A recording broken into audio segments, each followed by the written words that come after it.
I heard that all continents were once joined.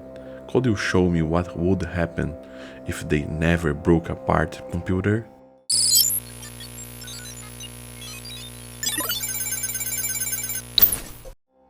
Imagine Earth with one vast land mass stretching from pole to pole, Pangea.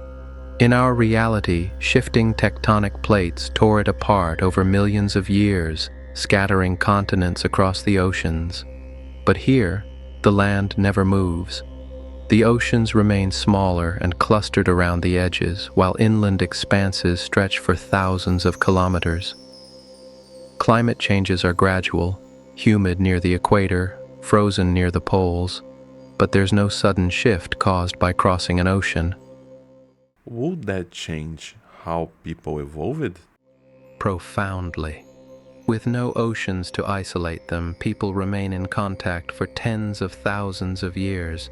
Populations mix continuously, blurring distinctions like race before they ever solidify.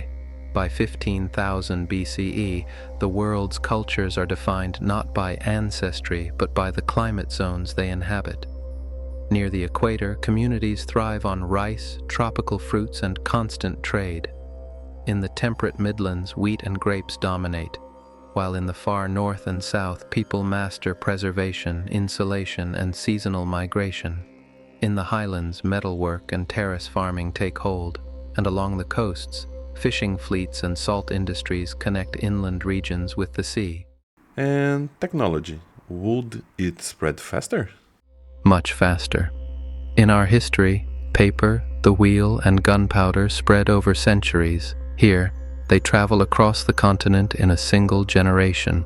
By 2000 BCE, farming innovations from the temperate zones are in use near the equator. By 500 BCE, highland metallurgy merges with coastal shipbuilding, producing steam-driven barges centuries ahead of our timeline. Civilizations never exist in total isolation.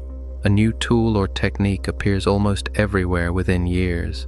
This interconnectedness prevents the distinct technological ages we know. Instead, stone, bronze, and iron coexist, each adapted to local needs. What about religion? Would beliefs be the same?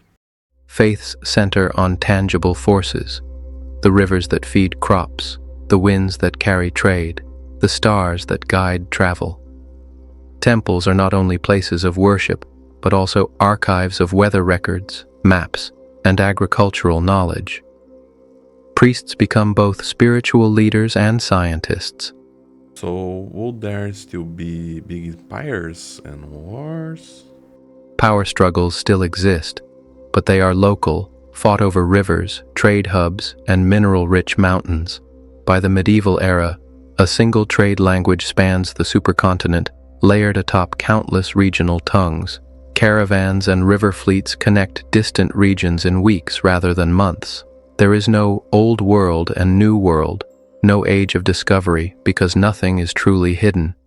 And in the modern day, Cities form an unbroken network of railways, roads, and canals.